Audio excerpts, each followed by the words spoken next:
हमारी प्राप्ति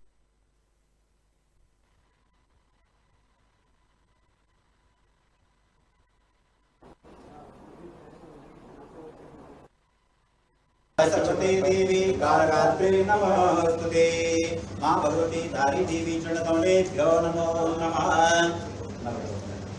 नवग्रहाय नमो नमः ओम ब्रह्मा मुरारे सुरंदकारे आनो ससे भूमि सुतो गुरसा गुरुसुप्रा सदाहु केता सर्वे ग्रहा शान्तिरा भवन्तो ओम त्र्यंबकं यजामहे स्वन्तिं पुष्टिवर्धनं उर्वारुकमिव वन्दनाथं वेत्तो मोक्षिमामृतात् सूर्यादि नवग्रह मंडल भगवान की जय।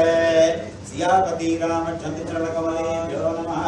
हरि ओम महाकामपुत्राय नमः। सर्वे देवतो नमः।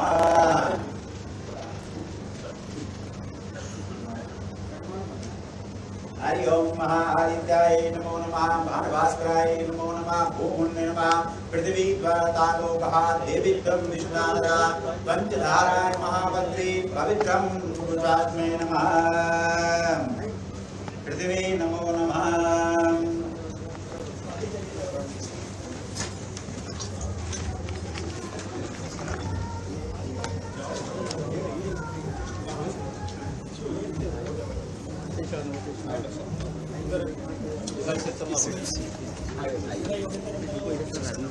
आप किधर आएंगे? अरे आराम से आप एक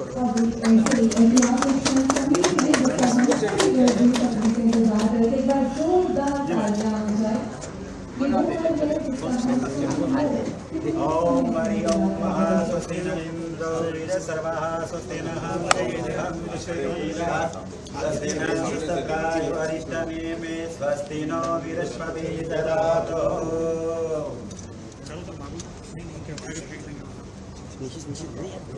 एक मिनट आप लोग थोड़ा खड़े जाएं इधर।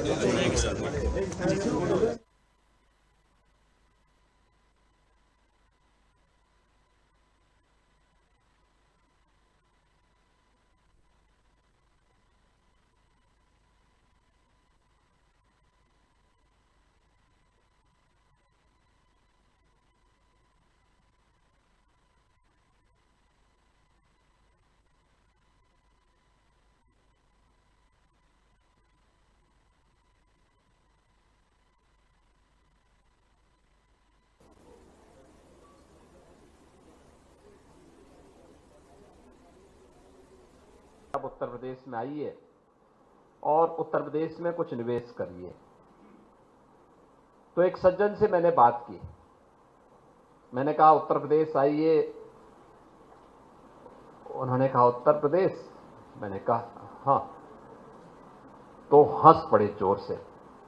मैंने कहा क्यों, क्या हो गया? कहा मैं आज तक उत्तर प्रदेश नहीं गया। तो मैंने कहा आइए इसीलिए आया हूं मैं। उन्होंने कहा लेकिन सुरक्षा का क्या होगा? मैंने कहा चिंता मत करिए। 18 में नहीं आए, 19 में नहीं आए, 20 में नहीं आए। मार्च 20 में कोरोना के लिए लॉकडाउन प्रारंभ हुआ और फर्स्ट वेव के बाद हमने जब थोड़े मार्केट खोले, थोड़ा रिलैक्स किया, तो फर्स्ट वेव के बाद समझ में आ गया कि अब लॉकडाउन की आवश्यकता नहीं और अनावश्यक रूप से हम लोगों को ये पाबंदी हटा करके हमें उसको सीमित करना पड़ेगा। हमने इंडस्ट्री को छोड़ दी। आप इंडस्ट्री खोलिए, हाँ सावधानी बरतिए, वहां पे कुछ सावधानियों के साथ आपको कार्य करना है। गवर्नमेंट आपको मदद करेगी। तो मेरे पास एक दिन उस सज्जन का फोन मुंबई से आया, कहा कि मैं यूपी में कुछ निवेश करना चाहता हूं। तो मैंने कहा आप आ जाइए। उन्होंने कहा लेकिन कोरोना है, मैं कैसे आऊंगा? तो मैंने कहा आप अपनी टीम को भेज दीजिए। उन्होंने कहा मुझे लैंड चाहिए। मैंने कहा आप आइए, देखिए नोएडा, ग्रेटर नोएडा, जहां भी आपको चाहिए आपको लैंड मिल जाएगी। उन्होंने कहा कैसे होगा? मैंने कहा भी ना आ पाएंगे और ना लैंड देख पाएंगे तो फिर निवेश कैसे कर पाएंगे?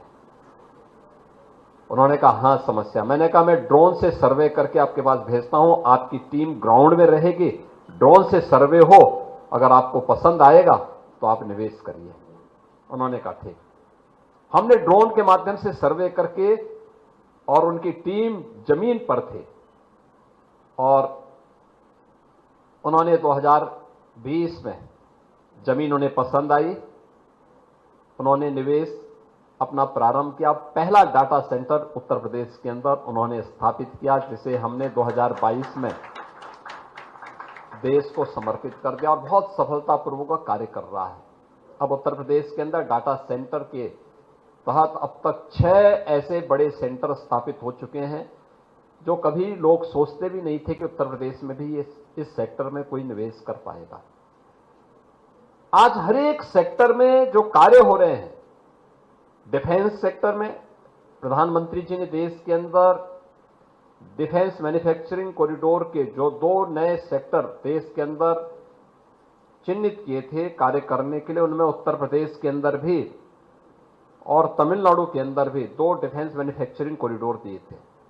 उत्तर प्रदेश के अंदर 6 नोड में हम इसको विकसित कर रहे हैं, और मेरा अब तक जो अनुमान है कि लगभग 25,000 करोड़ रुपए से अधिक के निवेश के प्रस्ताव हमारे पास आए हैं।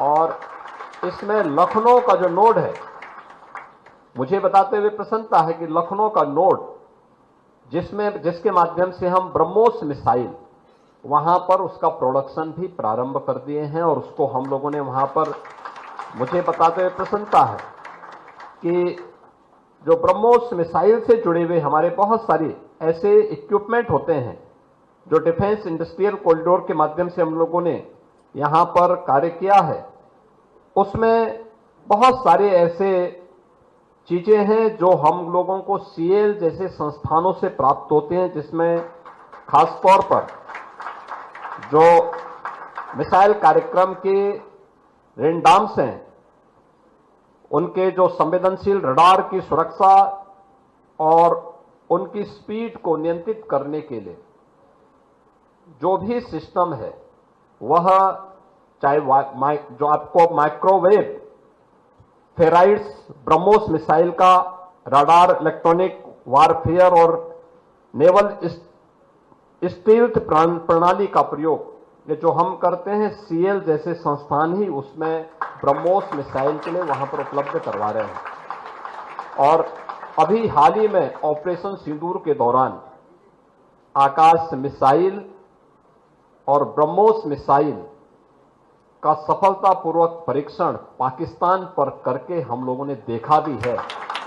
मुझे लगता है ये दोनों मिसाइल, जिसके बारे में हम कह सकते हैं कि पाकिस्तान में टेस्टेड हैं और दुनिया के लिए ट्रस्टेड बन चुके हैं, ये हमारी उस स्ट्रेंथ को बताता है जो देश की रक्षा आवश्यकताओं की पूर्ति करने में एक बड़ी भूमिका का निर्वहन कर रहा है।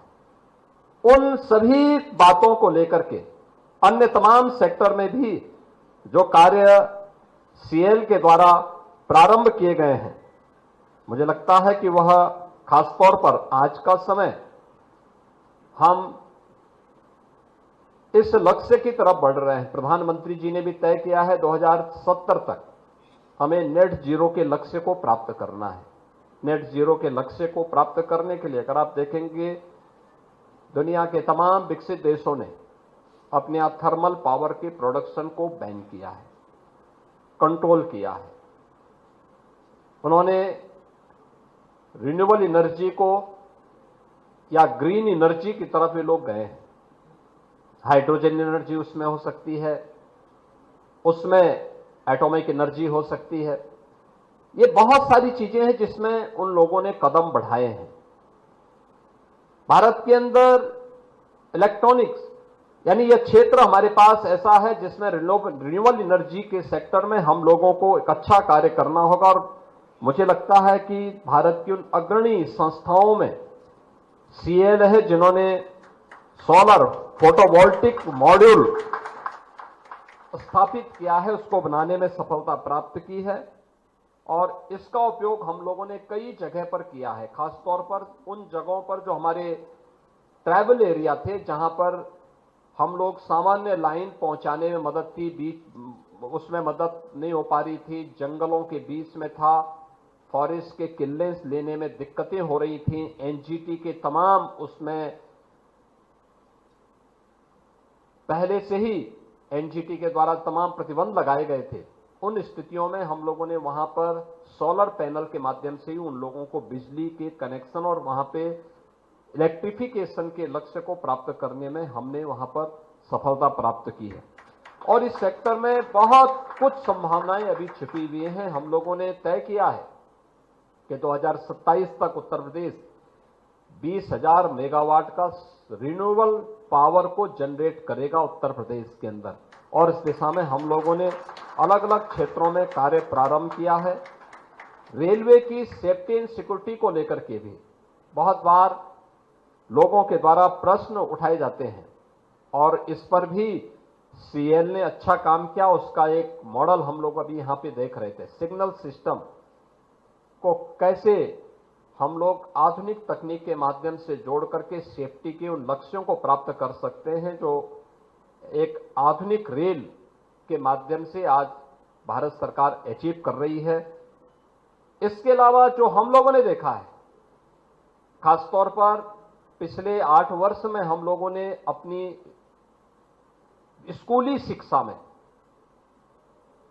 हमारी बेसिक शिक्षा के एजुकेशन में पढ़ने वाले बच्चों की संख्या है वर्तमान में लगभग यानी जो सरकारी संस्थान है अकेले उनमें 1,91,00,000 बच्चे पढ़ते हैं।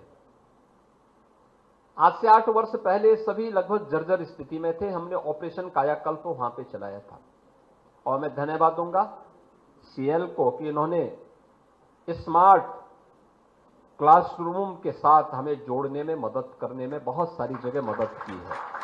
आज इनके जो स्मार्ट क्लास से जुड़े हुए जो बोर्ड वहां पर हम लोगों को देखने को मिलते हैं